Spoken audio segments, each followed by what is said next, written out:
మీ business ఏదైనా మీ ఊర్లో promotion చేయాలంటే అది సుమన్ టీవీతోనే సాధ్యం. ఇప్పుడే సంప్రదించండి. అందరూ నమస్కారం. Welcome to Suman TV. నేను మీ సాజిద్. సామాన్యులకి ఎంతో ముఖ్యమైనటువంటి ఇతర దేశాలకు వెళ్ళాలంటే పాస్పోర్ట్ ఎంతో ముఖ్యం. అలాంటి పాస్పోర్ట్ ఒకరికి వెళ్ళాల్సింది ఇంకొకరికి వస్తే ఆ ఆవేదన ఎలా ఉంటుందో ఈ రోజు మనం తెలుసుకుందాము.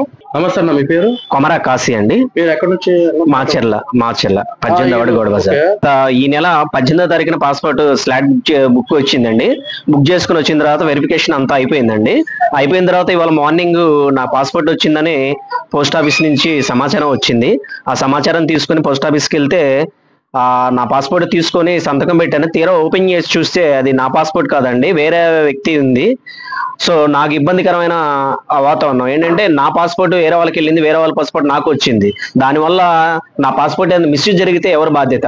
ఇది పూర్తిగా అధికారుల నిర్లక్ష్యం. అధికారులను సంప్రదించి ఫోన్ చేసి అడిగితే వాళ్ళు మళ్ళా ఇక్కడి నుంచి విజయవాడ రమ్మంటున్నారు. విజయవాడ రావాలంటే నేను ఒక రోజు మొత్తం నా జర్నీ చేయాలా, నా ఆఫీస్ క్లోజ్ చేసుకోవాలా? దీనికి ఎవరు కాంప్రమైజేషన్? నా పరిస్థితి ఏంటి? ఇక్కడి నుంచి వెళ్ళాలంటే ఒక రోజు 1000 రూపాయలు అవుతుంది ఖర్చు. ఆల్రెడీ ఫ్లాట్ బుక్ చేసుకుంటే ఖర్చు, ఇది ఎవరు ఇస్తారు? దీనితో పాటు వాళ్ళని అడిగితే సమాధానం సరిగా లేదు. నేను ఎన్నిసార్లు ఫోన్ చేసినా కానీ వాళ్ళు ఫోన్ కూడా లిఫ్ట్ చేయాల. చివరికి ఒకసారి ఫోన్ చేసి అడిగితే ఇలా చెప్పారు, మీరు తీసుకొని రండి అని. నేను దాని గురించి మా ఉన్నతాధికారులతో మాట్లాడుతూ ఉన్నారు కానీ తర్వాత వాళ్ళు రీకాల్ బ్యాక్ కూడా చేయలేదండి. మీరు ఎవరు కాల్ చేశారండి? Passport authority PRO Vijayawada. మనకి ఇక్కడ మాచర్ల హెడ్ ఆఫీస్ విజయవాడ కాబట్టి విజయవాడలో మన స్టేట్ కి, మన ఏరియాకి. ఏమని చెప్పారు? రేపు రమ్మన్నారండి. ఇది మీరు ఏ రోజున బుక్ చేసుకున్నారు పాస్పోర్ట్ అనేది? నేను ఫిబ్రవరిలో బుక్ చేసుకున్నానండి. అయితే వాళ్ళు మార్చి 18న స్లాట్ ఇచ్చారు, నర్సాపేట వెళ్ళాను.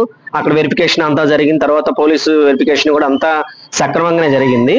ఇవాళ మార్నింగ్ మాత్రం పాస్పోర్ట్ నాది వేరే వాళ్ళకి వెళ్ళిందో, మరి వేరే వాళ్ళది అయితే నాకు వచ్చింది. నాది ఎక్కడ ఉన్నదో నాకు తెలియదు.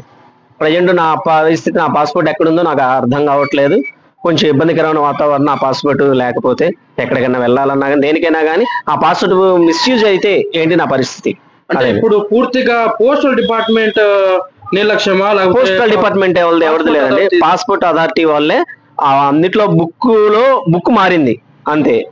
పైన కవర్ మాత్రం పేరు నాదే, అడ్రస్ నాదే, లోపల బుక్ మాత్రం మారింది. బుక్ వేరే వాళ్ళది వచ్చింది, నాది. నా బుక్ ఎక్కడికి వెళ్ళిందో తెలియదు.